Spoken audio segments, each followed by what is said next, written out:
नमस्कार दोस्तों, मैं अमन आप सभी का स्वागत करता हूं इस वीडियो में। तो दोस्तों, सबसे पहले तो आप सभी को दिवाली की बहुत बहुत शुभकामनाएं। और इसके साथ ही मैं माफ़ी मांगना चाहूँगा कि पिछले तकरीबन 10 दिनों से कोई वीडियो नहीं आ रही थी। इसके लिए वो मैं बिज़ी था दिवाली की वजह से।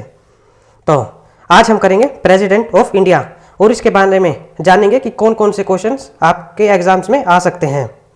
ये एक थ्योरी क्लास टाइप होगी, तो आप भी अपने साथ कॉपी और पेन लेके बैठिए और जो जो मैं बताऊंगा उसे नोट करते रहना। तो शुरू करते हैं। प्रेसिडेंट, ये प्रेसिडेंट है, ये पार्ट है यूनियन एग्जीक्यूटिव का।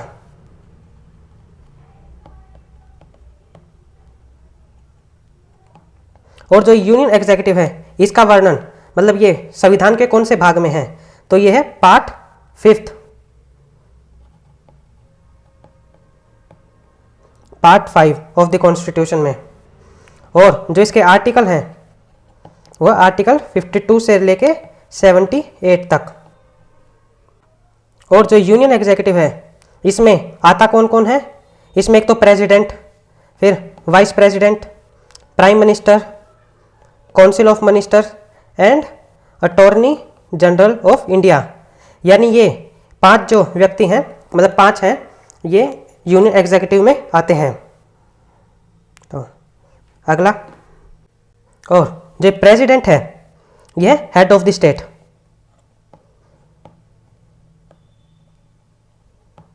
यानी अगर भारत के हेड देखे जाए तो वो है प्रेसिडेंट। और जो ये प्राइम मिनिस्टर है ये हेड ऑफ गवर्नमेंट होते हैं और प्रेसिडेंट हेड ऑफ स्टेट। इनके साथ ही president first citizen of India.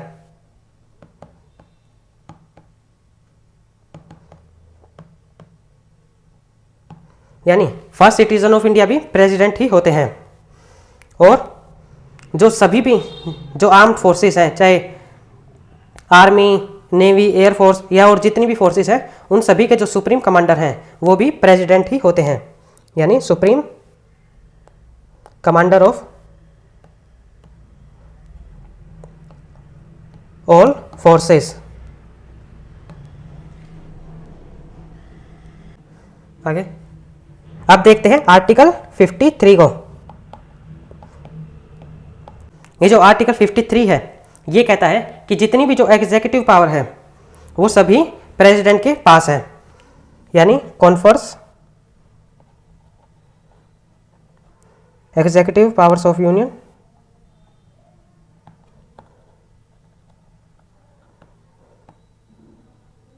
Union in president.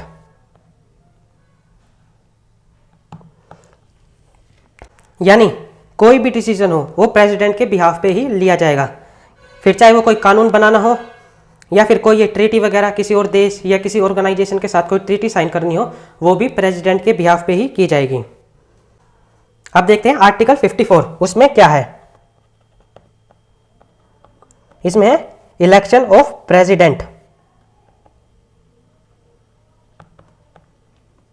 President यानी प्रेसिडेंट को कौन इलेक्ट करेगा और कैसे इलेक्ट करेंगे। ये कैसे का तो जवाब मैंने पहले वीडियो बनाई है उनमें बहुत बार दे चुका हूं कि प्रेसिडेंट का इलेक्शन किस प्रोसेस से होता है। तो जो उस प्रोसेस का नाम है, लिख रहा हूं प्रोसेस, यह सिंगल ट्रांसफरेबल वोट सिस्टम। ये सिंगल ट्रांसफरेबल वोट सिस्टम, ये इंपॉर्टेंट क्वेश्चन है क्योंकि इसी साल, ये साल अभी पूरा खत्म भी नहीं हुआ है, ये सीडीएस में आ चुका है। और इसके साथ ही जो अभी टेरिटोरियल आर्मी का एग्जाम हुआ था सितंबर में ही, उसमें भी ये क्वेश्चन पूछा गया था। तो अब देखते हैं कि इन्हें कौन इलेक्ट करता है। ये कैसे का तो जवाब हमें मिल गया। अब देखते हैं कौन इलेक्ट करता है। लिख देना कौन। इन्हें इलेक्ट करते हैं इलेक्टेड मेंबर ऑफ, यानी जो दोनों सदन हैं उन दोनों के elected members.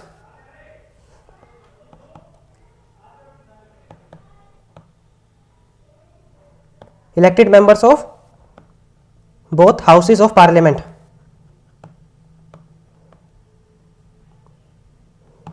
Plus elected member of state assemblies.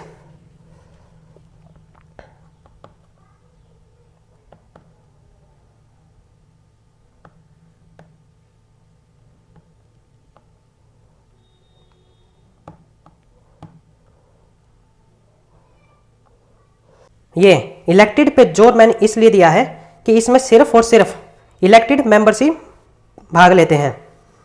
कोई भी जो ये नॉमिनेटेड मेंबर्स होते हैं ये इसमें भाग नहीं लेते, और ना ही जो लेजिस्लेटिव काउंसिल होती हैं स्टेट्स की, वो उनका भी इसमें कोई रोल नहीं होता। और इसमें जो भी इलेक्शन से रिलेटेड डिस्प्यूट होता है तो वो सोल्व किया जाता है सुप्रीम कोर्ट के द्वारा, ना कि इलेक्शन कमीशन ऑफ इंडिया के द्वारा। और इसमें जो सुप्रीम कोर्ट का डिसीजन है वो एकदम फाइनल है। तो आगे बढ़ते हैं। अब आते हैं आर्टिकल 58, यानी क्वालिफिकेशन क्या है, मतलब प्रेसिडेंट के लिए क्वालिफिकेशन क्या होनी चाहिए। ये क्वालिफिकेशन,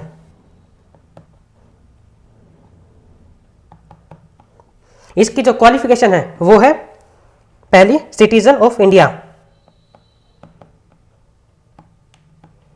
यानी जो प्रेसिडेंट बनने के दावेदार है वो भारतीय नागरिक होना चाहिए, और उसकी जो एज है वो 35 साल से ज्यादा होनी चाहिए।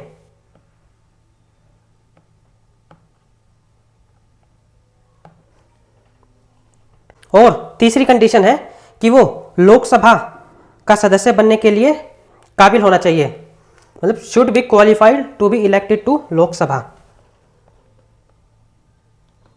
Should be qualified to be elected to Lok Sabha,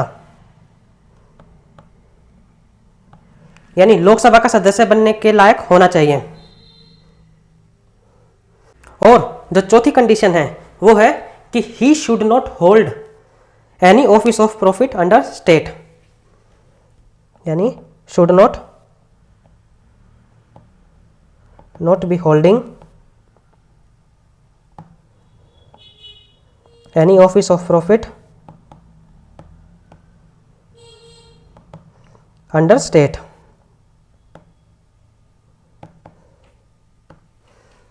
यानी उसके पास कोई भी ये ऑफिस ऑफ प्रॉफिट वाली पद्धति नहीं होनी चाहिए। ये ऑफिस ऑफ प्रॉफिट होता क्या है कि मतलब जिसका जो चयन होता है वो सरकार के द्वारा किया जाता है, और साथ ही जो खर्च वगैरह होता है वो भी सरकार देती है, तो वो आता है ऑफिस ऑफ प्रॉफिट में। तो आगे देखते हैं कि प्रेसिडेंट का कार्यकाल कितना होता है, यानी टर्म, और ये जो टर्म है ये आती है आर्टिकल 56 में। टर्म यानी इसका कार्यकाल कितना होना चाहिए, तो ये होता है 5 साल।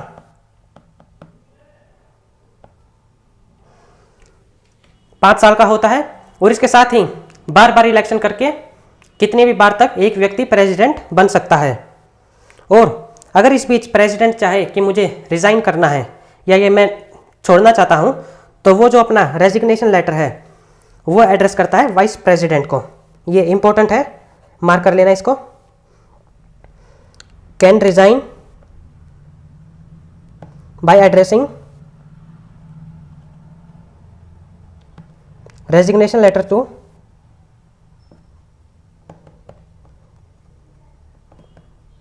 vice president।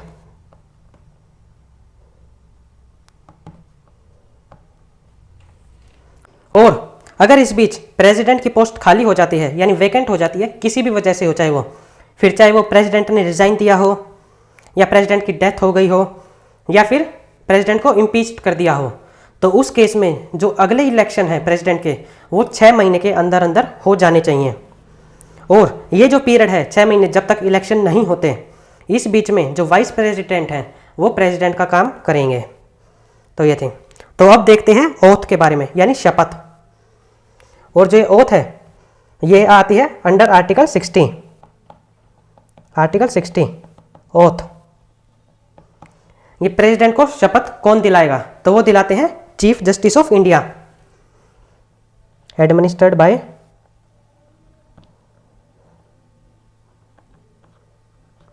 Chief justice of India. तो अब आर्टिकल 61, आर्टिकल 61 में है इम्पीचमेंट, यानी प्रेसिडेंट को उनके पद से हटाना, इम्पीचमेंट।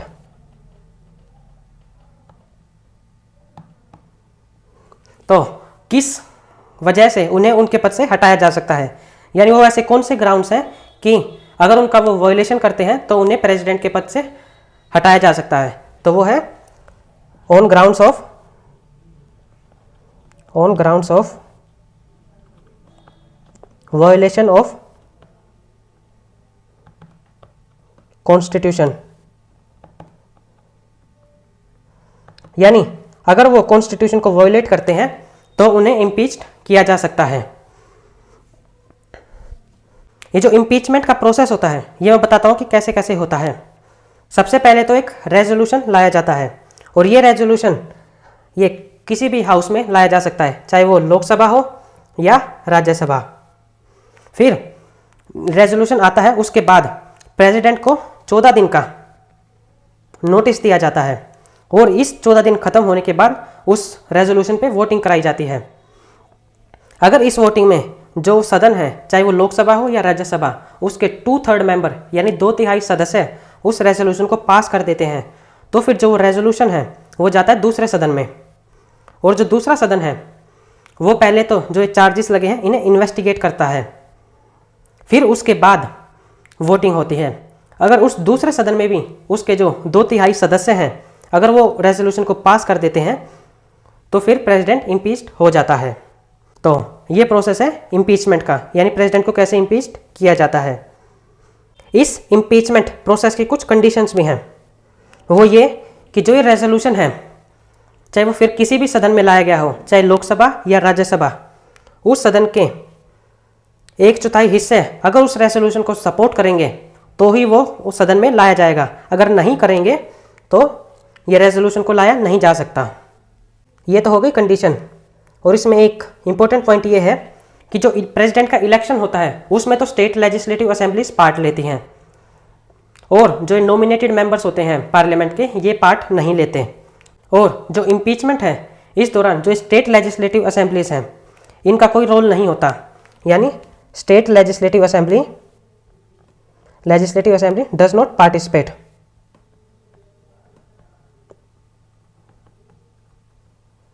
और इसमें जो नॉमिनेटेड मेंबर्स होते हैं पार्लियामेंट के ये भी वोट करते हैं इम्पीचमेंट में।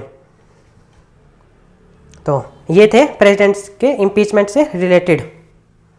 तो अब हम देखते हैं पावर्स ऑफ प्रेसिडेंट, यानी प्रेसिडेंट की क्या क्या पावर होती हैं।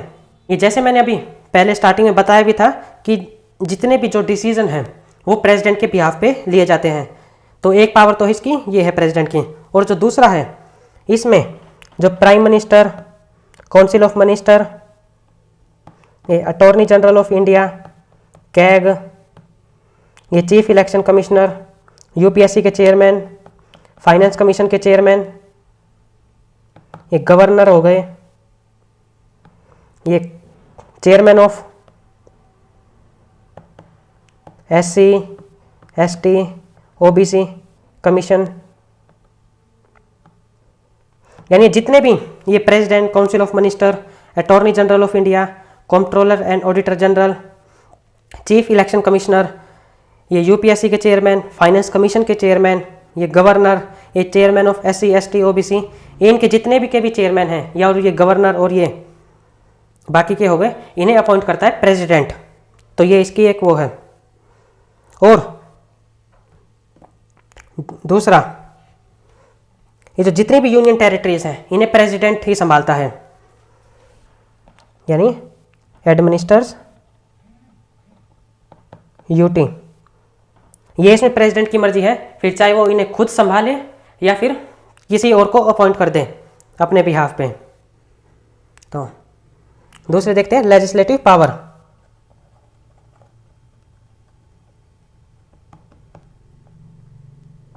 यानी प्रेसिडेंट के पास लेजिस्लेटिव पावर क्या क्या है। पहली तो ये, सबसे पहले ये जो भी ये पार्लियामेंट में सेशन होता है उसे बुलाना, यानी समन्स, सेशंस ऑफ पार्लियामेंट, यानी जो पार्लियामेंट के सत्र होते हैं इन्हें बुलाने का काम प्रेसिडेंट करता है। दूसरा, जो जॉइंट सीटिंग होती है पार्लियामेंट में, ये लोकसभा और राज्यसभा की, इसे भी प्रेसिडेंट ही बुलाता है। यानी समन्स जॉइंट सिटिंग।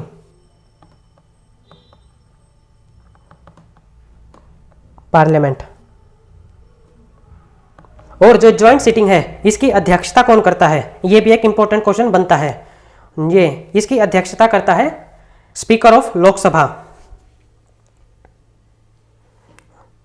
तीसरा देखते हैं, प्रेसिडेंट जो पहला सेशन होता है, फिर चाहे वो साल का पहला सेशन हो या फिर किसी गवर्नमेंट का पहला सेशन हो, यानी इलेक्शन के बाद जो गवर्नमेंट बनती है उसका जो पहला सेशन होता है वो, और जो नए साल का पहला सेशन होता है उसे प्रेसिडेंट एड्रेस करता है। यानी address parliament at commencement of first session. अगला है कि प्रेसिडेंट के पास एक ऑर्डिनेंस मेकिंग पावर भी होती है। ऑर्डिनेंस का मतलब, मान लो कि कभी कोई हाउस यानी सदन ये सेशन में नहीं है तो, और कोई इमरजेंसी आ जाती है कि जिसके ऊपर तुरंत ही कानून बनाना चाहिए, तो उस केस में प्रेसिडेंट अपने बिहाफ पे ऑर्डिनेंस पास कर सकता है, यानी प्रोमलगेट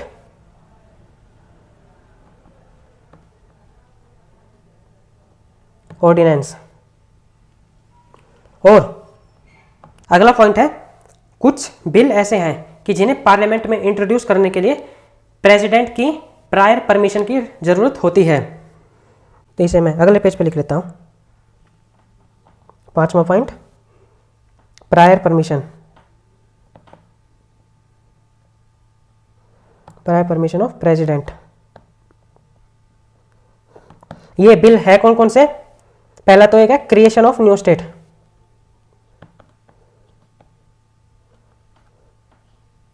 यानी अगर कोई नई स्टेट बनानी हो तो जो उसका वो बिल इंट्रोड्यूस किया जाएगा उसके लिए पहले प्रेसिडेंट की परमिशन की जरूरत है। यानी पहले प्रेसिडेंट परमिशन देंगे फिर ही उसे पार्लियामेंट में इंट्रोड्यूस किया जा सकता है। और दूसरा है मनी बिल। यानी अगर मनी बिल इंट्रोड्यूस करना हो तो उसके लिए भी पहले प्रेसिडेंट की परमिशन की जरूरत है। तो अब देखते हैं फाइनेंशियल पावर्स।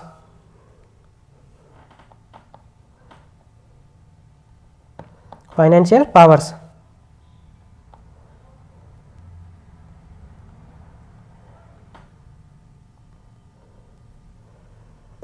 तो जैसे कि मैंने अभी अभी बताया कि मनी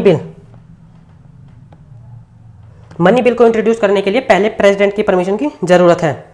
और अगला है कि ये प्रेसिडेंट ही हैं जो ये हमारा बजट है यानी एनुअल फाइनेंशियल स्टेटमेंट उसे पार्लियामेंट में इंट्रोड्यूस करते हैं।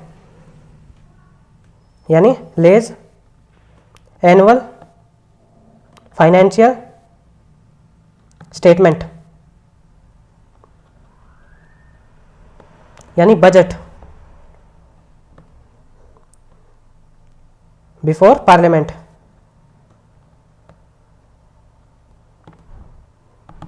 फिर बाद में ये फाइनेंस मिनिस्टर वगैरह अपनी स्पीच देती रहती हैं। तो अगला देखते हैं जुडिशियल पावर्स। प्रेसिडेंट के पास कुछ जुडिशियल पावर भी होती हैं।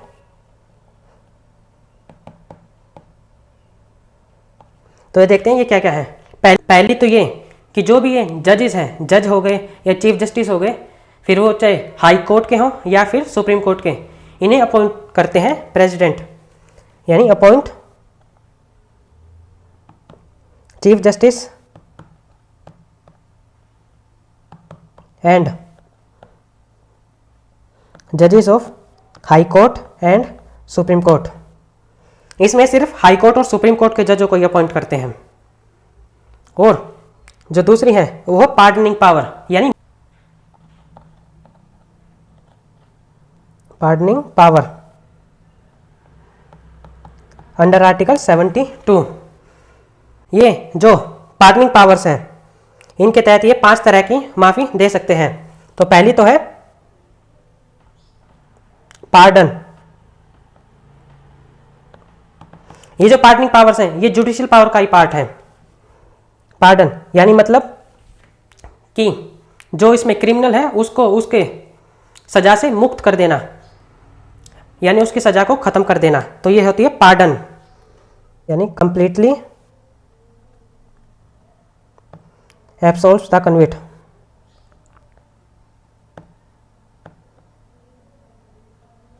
यानी उसकी सजा को खत्म कर देना बिल्कुल।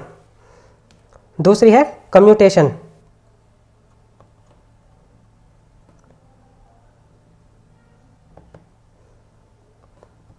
यानी एक सजा को दूसरी सजा में बदलना।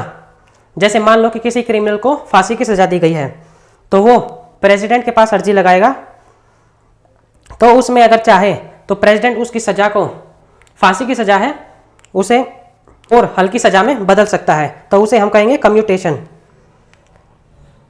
यानी substitution of one form of punishment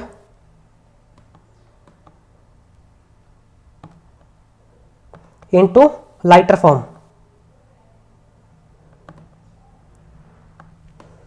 और तीसरी है रेमिशन,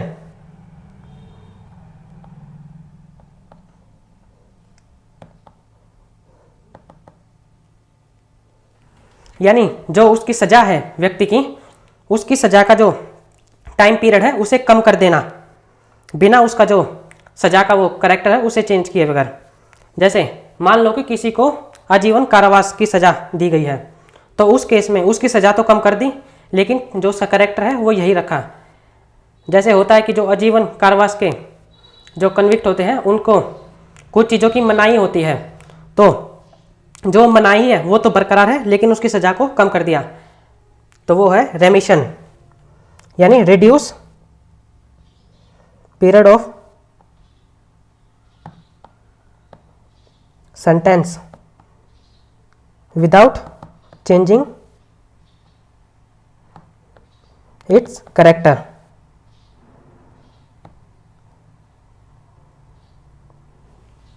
और जो इसमें अगली माफी है वो है रेस्पाइट,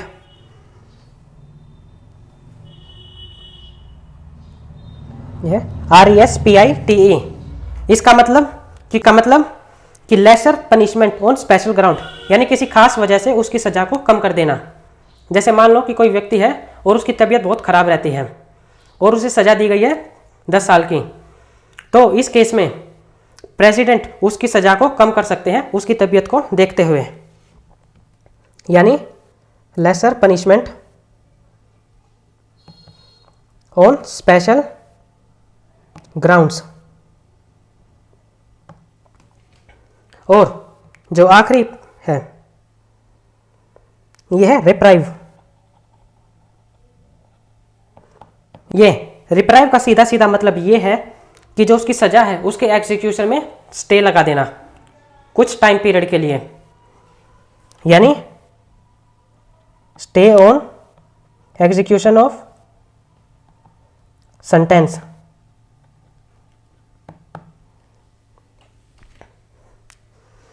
ये थी आर्टिकल 72 के तहत पार्डनिंग पावर। ये इंपॉर्टेंट है, इन्हें अच्छे से प्रिपेयर कर लेना अपने, ये एग्जाम्स में पूछे जाते हैं। तो अब आगे देखते हैं डिप्लोमेटिक पावर्स।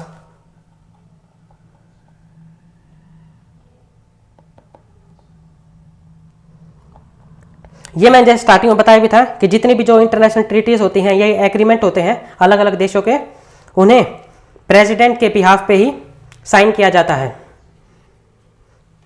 और ये है मिलिट्री पावर। ये जो जितनी भी फोर्सेस हैं इंडिया में, उन सभी के जो सुप्रीम कमांडर हैं वो है प्रेसिडेंट। तो ये सिंपल है। तो अब ये जितनी पावर्स हैं ये हो गई खत्म।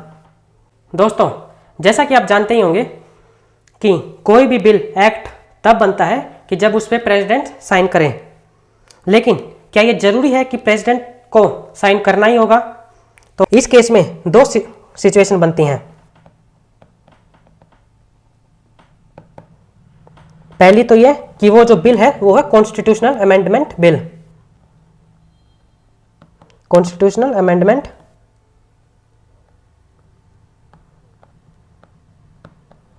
तो जो इस केस में जो कॉन्स्टिट्यूशनल अमेंडमेंट बिल अगर प्रेसिडेंट के पास भेजा जाता है तो वो प्रेसिडेंट को साइन करना ही होगा। ये कंपलसरी है कि प्रेसिडेंट को इस पे साइन करना ही होगा।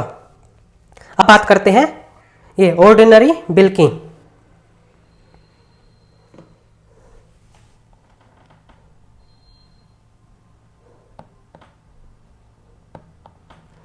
दोस्तों जब भी कोई बिल प्रेसिडेंट के पास भेजा जाता है तो या तो वो उस पर साइन कर देगा, यानी गिव हिज एसेंट, या फिर मना कर देगा कि मैं साइन नहीं करता। और जो ये मना करना है इसे हम कहते हैं एब्सोल्यूट वीटो, ABSOLUTE, वीटो। और जो ये एब्सोल्यूट वीटो है ये प्रेसिडेंट तभी लगा सकता है कि जब जो काउंसिल ऑफ मिनिस्टर्स है वो प्रेसिडेंट को कहें, only on advice of council of ministers. और ये काउंसिल ऑफ मिनिस्टर्स इसे ऐसा कहेंगे क्यों? क्योंकि बिल तो वहीं से ही आया है। तो ये तब होता है कि मान लो कि पिछली सरकार थी, इलेक्शन से पहले उन्होंने कोई बिल इंट्रोड्यूस करके प्रेसिडेंट के पास भिजवा दिया, और अब नई सरकार आ गई और उन्हें इस बिल में कुछ खामी लगती है, तो वो प्रेसिडेंट को कह सकती है कि आप एब्सोल्यूट वीटो का इस्तेमाल करके इस पे साइन मत करो। और ये तीसरी सिचुएशन ये बनती है कि जो ये बिल आया है पार्लियामेंट से, प्रेसिडेंट इस बिल को वापस पार्लियामेंट में ही भेज दें ये रिकंसिडरेशन के लिए। और जो ये इस बिल को वापस भेजता है प्रेसिडेंट, इसे हम कहते हैं सस्पेंसिव वीटो।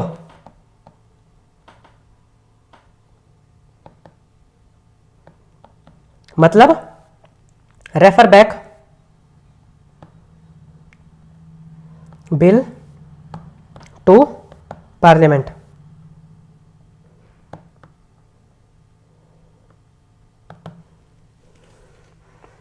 For reconsideration.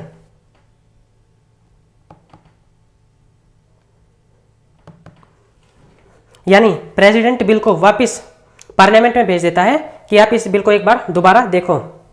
लेकिन अगर पार्लियामेंट उस बिल को दोबारा पास करके प्रेसिडेंट के पास भेज देती है तो प्रेसिडेंट को उस पर साइन करना कंपलसरी है।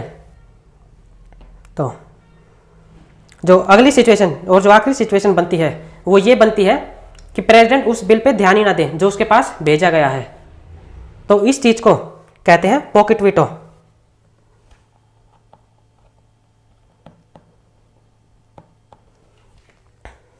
यानी सीधा मतलब allow bill to lie on is table for infinite period. यानी फाइल प्रेसिडेंट के टेबल पे पड़ी है और बस खत्म, वहीं पे ही पड़ी है। दोस्तों ये प्रेसिडेंट के पास टोटल ये 3 तरह की वीटो होती हैं जो अभी मैंने करवाई हैं, एक एब्सोल्यूट वीटो, एक सस्पेंसिव वीटो और एक पॉकेट वीटो। और ये जो वीटो है ये इंपॉर्टेंट है, एग्जाम से पूछी जा सकती हैं। तो अगले टॉपिक की ओर बढ़ते हैं। दोस्तों मैंने अभी थोड़ी देर पहले ही बताया है कि प्रेसिडेंट के पास लेजिस्लेटिव पावर्स में एक होती है ऑर्डिनेंस मेकिंग पावर। और जो ये ऑर्डिनेंस मेकिंग पावर होती है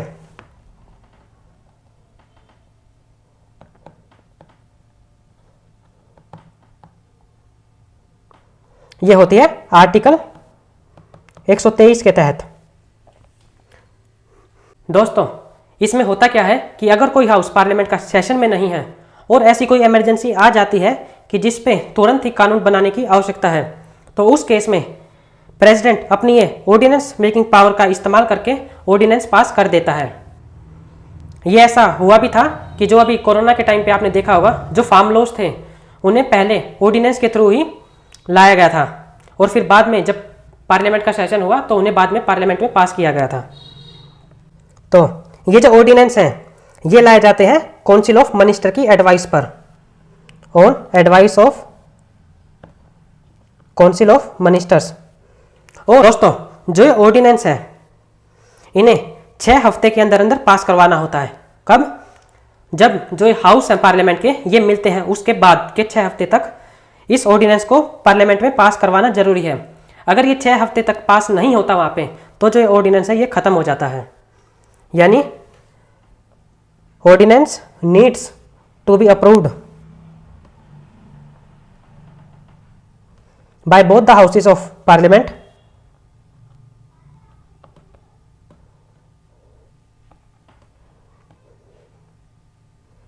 with in 6 weeks of reassembly of house. यानी जब ये सदन मिलते हैं उसके 6 हफ्ते के अंदर अंदर इस ऑर्डिनेंस को पास करना जरूरी है। अगर इस बीच ये पास नहीं होता तो ये ऑर्डिनेंस रद्द हो जाता है।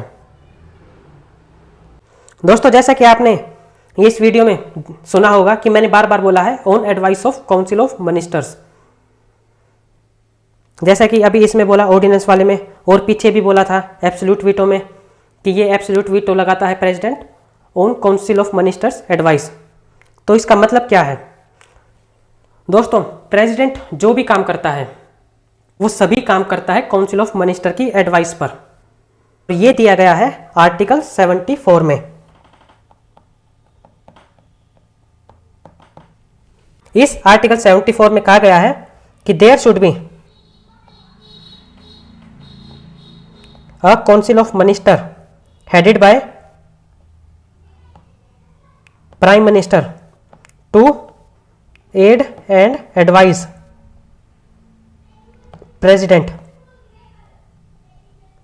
यानी जो प्रेसिडेंट जो भी काम करता है, फिर चाहे वो कोई भी पार्लियामेंट का सेशन बुलाना हो या फिर ये पार्डनिंग पावर्स हो जो आर्टिकल 72 के तहत है, मैंने कराई अभी, उसमें जो पार्डन देना हो, तो ये सभी चीज प्रेसिडेंट करता है काउंसिल ऑफ मिनिस्टर की एडवाइस पर। लेकिन जो ये सस्पेंसिव वीटो हो गई, पॉकेट वीटो हो गई, ये प्रेसिडेंट अपनी तरफ से यानी उसके डिस्क्रिशन से लगाता है। दोस्तों, ये थे प्रेसिडेंट से रिलेटेड इंपॉर्टेंट चीजें। यानी अगर कोई भी एग्जामिनर क्वेश्चन पूछेगा तो इन्हीं में से ही पूछेगा। आगे देखते हैं। ये क्वेश्चन है एक, Whom does the President of India give his resignation to? यानी जो प्रेसिडेंट है वो अपना रेजिग्नेशन किसे देता है? ये करवाया भी है मैंने अभी।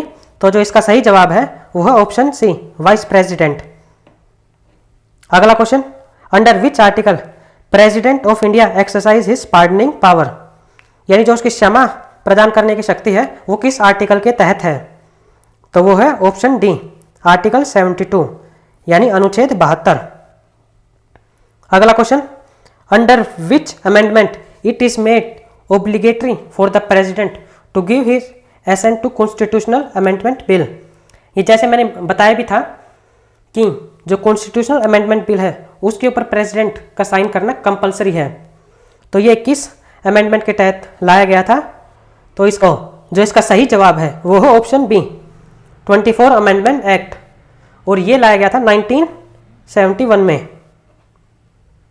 अगला question, under which article president can promulgate ordinance? यानी प्रेसिडेंट ऑर्डिनेंस किस आर्टिकल के तहत दे सकता है? तो जो इसका सही जवाब है वो है ऑप्शन सी, आर्टिकल 123। अगला question, under which circumstances prior permission of president is required to introduce bill in parliament? यानी ऐसे कौन से विषय हैं कि अगर बिल इंट्रोड्यूस करना हो तो उस केस में प्रेसिडेंट की परमिशन अवश्य होनी चाहिए?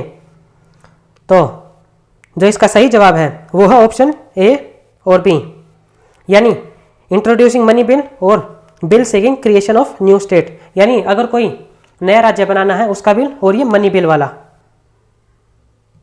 अगला क्वेश्चन ये सेम ही है पीछे वाला। तो दोस्तों, ये थे सारा प्रेसिडेंट से रिलेटेड, मतलब प्रेसिडेंट के ऊपर जो जो क्वेश्चन बन सकते थे वो सभी मैंने करवा दिए हैं। तो आज की वीडियो में इतना ही। अगर आपको ये वीडियो पसंद आई हो तो लाइक कीजिएगा, शेयर कीजिएगा और चैनल को सब्सक्राइब कीजिएगा। और अगर आपका कोई भी सवाल या सुझाव हो या कुछ पूछना चाहते हो तो आप कमेंट सेक्शन में पूछ सकते हो। तो फिर मिलते हैं। जय हिंद, जय भारत।